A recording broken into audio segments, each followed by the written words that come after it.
Welcome back to another episode of The Real Dallas Live. I'm your host, Luna. And I'm Tina.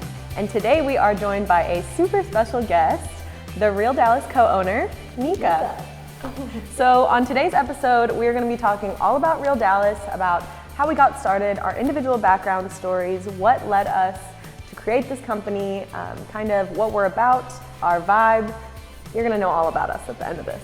So we'll start off today with Nika telling us a little bit about her background and what led her to Real Dallas. Hello, I'm Nika, and I started in real estate a little over 6 years ago. I started at our previous brokerage. I actually just started as like an office admin, actually pre-screening clients for the agents that work there. Honestly, it was boring, and I was literally about to quit. And then I stuck it out a little, and within 6 months, I became the office manager there. Eventually, I became the property manager, and then I got my real estate license because I needed it to be the property manager. You didn't even want to do it. You didn't even want to do real estate. No, I really didn't. Honestly, I mean, I didn't care about it. I didn't know anything about real estate at the time, so it was just like, you saw the fat checks. yeah. Yes. Yeah, I saw what all the real estate agents were making. I was like, oh my goodness, I definitely want to do this. So yeah, I got my real estate license, and then I was pretty much running the whole company. A lot of responsibility fell on Nika, and I can attest to that because I was there. So yeah, she was literally managing like the world on her shoulders, and I think you were forced to learn like a lot really quickly. Yeah, for sure. So even in that 6 years, I feel like, and I feel like this for me too, like both of us, we were so like forced into like almost being the face and image of another brokerage that it made us learn, and it made like starting our own company not be as scary of a daunting task than it would be to others. Yeah, we had no one to help us, so we literally helped ourselves. And honestly, look, I'm so happy we had each other because it's hard. Like, it's hard not knowing, like when you don't have a broker that you can go to or text on a regular basis, call at any time of the day, email, and you know you'll get a response. It's hard. So us having each other and learning from each other and wanting to learn and figure things out on our own, that's really what made us. Yeah, so a little bit about my background, it kind of overlaps with Nika's a little bit. We started within months of each other at the same brokerage, actually. So I'd met Nika maybe 4 months into being a realtor. And I remember, we joke about this all the time, like I remember the first time I saw her, and it's funny because she's such like, you know, an influential person in my life now that like I never would have thought like walking in that day and meeting her. And we just hit it off right off the bat. I was 20 years old. I was a baby. Not gonna say how old I was. So I actually started in real estate when I was 20. I got my license my last year of college, and I knew nothing. Like I was a child, a literal child, and I came into real estate, and I remember thinking to myself like, damn, I'm gonna be in real estate for 10 years by the time I'm 30. Now that's like creeping up on me, so that's kind of cool. But yeah, I was just an agent there, and Nika and I worked in the same 10 by 10 room every single day for 4+ years. And we learned and laughed a lot with each other, and we were always just really good at working together. When Nika got her license, which was about 2 years into us being there, I was literally like, come here, baby. Let me help you. Nika is literally a mastermind at so many things, but being comfortable talking around people is not one of them. No. And so that was something that we kind of like overcame together. I was like holding her hand, like, let's go to this appointment together.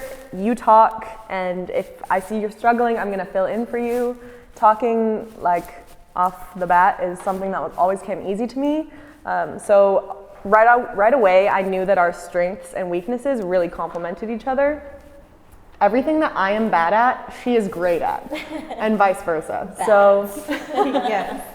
So for real, like, it just made sense. It like we always used to joke together, like, oh, we're gonna work together till we die. Like, this is it. And we are. And we are. We're married now, pretty much. This is literally my work wife. So yeah, we just, at about year, I wanna say 3, the jokes of, oh, we're gonna run our own company one day became like a little bit more serious. Like, oh shit, it kind of like starting to really suck here. Like, we gotta either go somewhere else, which we're gonna go somewhere else together if we go, or we're just gonna leave and do our own thing. So around, I wanna say year 3.5, I learned that I was eligible to take my broker's exam and I didn't have to take any additional classes for it. And I think knowing that is what really pushed us over the edge, because I was like, I called Nika and I remember telling her like, hey, like all I have to do is pass the test. Like I don't have to do anything else. And that is really what like kind of solidified us, along with, you know, things that were happening at our old brokerage that just made us feel like we were ready to move on, that we had outgrown that. But tell them why you didn't have to do additional hours. Oh, so I didn't have to do additional hours because my 4-year college degree in business and real estate satisfied those 980 hours. So yeah, that was a real big blessing. Thank you. So if you are in the market to start the broker's license, which I'm going to start already, and you do have to take 900 hours and get all those courses done and test and pass all of those and then take the broker's exam. So I am on track for that. We have goals. So from there, I just pretty much took like 2 weeks and didn't work at all and studied for the broker's exam. I'm a good test taker, so I wasn't too worried about it. We were just kind of like so busy planning everything, coming up with name ideas, coming up with logo, color, options, office, like literally the list was just on and on and on and on and on. At night, the second that I would finish studying, I would start researching like what all we needed and how much it costs, and you know, just actually making like the idea come to life. I think that was the scariest part because like we didn't know. No, we had no idea. And honestly, we were always told the opposite. We always were told it costs so much to run your own business, to start up a business, E&O insurance is completely unaffordable. So it was always in the back of our mind that, oh, can we really do this? Should we really be doing this? Because, you know, things we were told were actually like the complete opposite of what it really is. And that's one thing to just keep in mind in any situation ever, is that people are always going to scare you into thinking that you can't do something. Don't ever be discouraged. And you know, honestly, like even though we went into it thinking, oh, it's going to cost so much and all this, like we were still willing to do it. We knew what we were going to have to do. We knew it was going to be, you know, 2 to 5 years not really making an income like we were making at our brokerage, because we both, you know, we had sale after sale, we had client after client, we had, you know, I personally had a salary on, you know, along with commissions. Luna only made commissions, but she was a top agent. So, you know, we went from making so much to literally making zero. Right. And literally zero. And that was like the biggest sacrifice of like, I mean, life. And I think about this literally and it'll make me emotional if I think about it too much, but like. She will cry. So I will. I'm the crier. Let's not get in this. But what Nika gave up for us to like start, like she really was like making a whole salary plus like hella commissions doing real estate as well. So like she gave up everything and like without a doubt or a second thought, like always believed in like me and the concept of Real Dallas, and like never ever like was like, oh, I don't want to do this. Like we both went into it like without any kind of second guesses or like doubts. It was like, this is gonna be our life and we're going to make this work.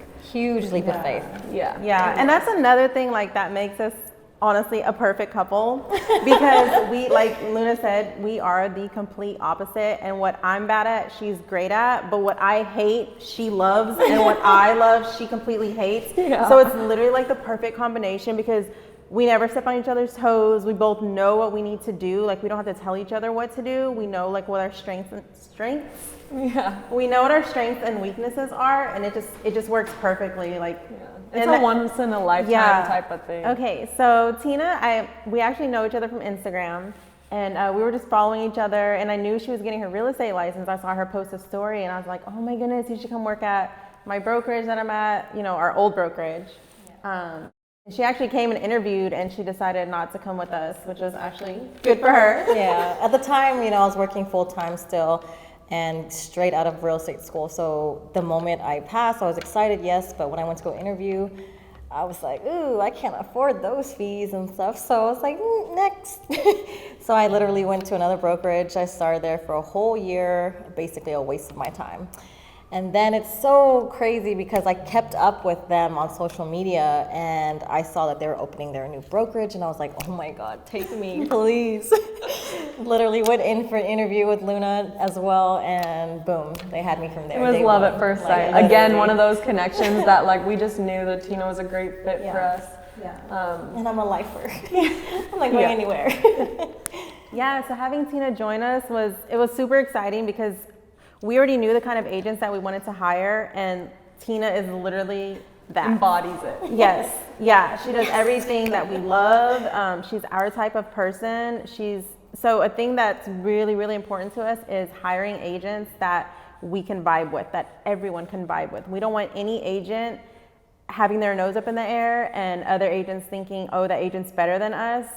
We want all of our agents to get along, and they all do. Like, we can, if we ever want to go have drinks with one of our agents or lunches or dinners, like, we can, because we know that we'll have a great time outside of work and inside work. Yeah. And we really stayed true to that. Like, it's crazy. I think back on some of the people we interviewed that were maybe like the obvious choice of who to hire, but we would just like, we walked out being like, no. Yeah. Yeah. So I think a big thing when you have your own business is staying true to yourself, even if it's something that people would be like, well, why didn't you do that? That just makes sense. Like, if it doesn't make sense to you, it's not right for your business.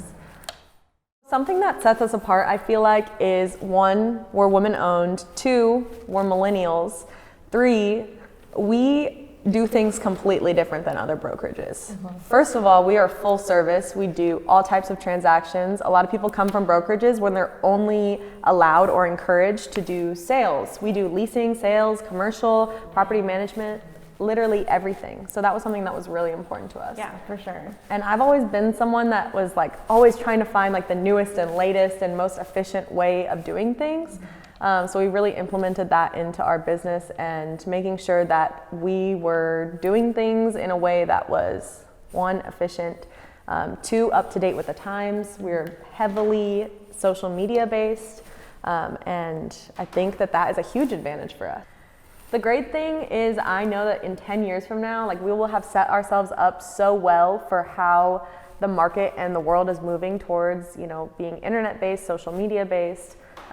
That we're going to be ahead of the curve with other brokerages trying to kind of play catch up on that.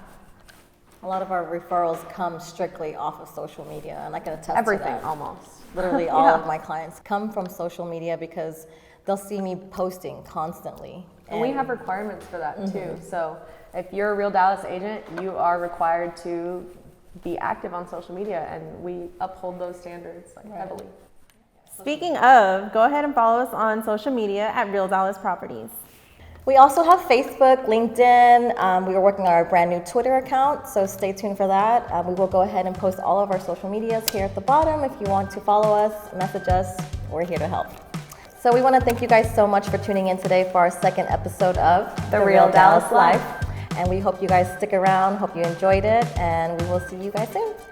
Bye.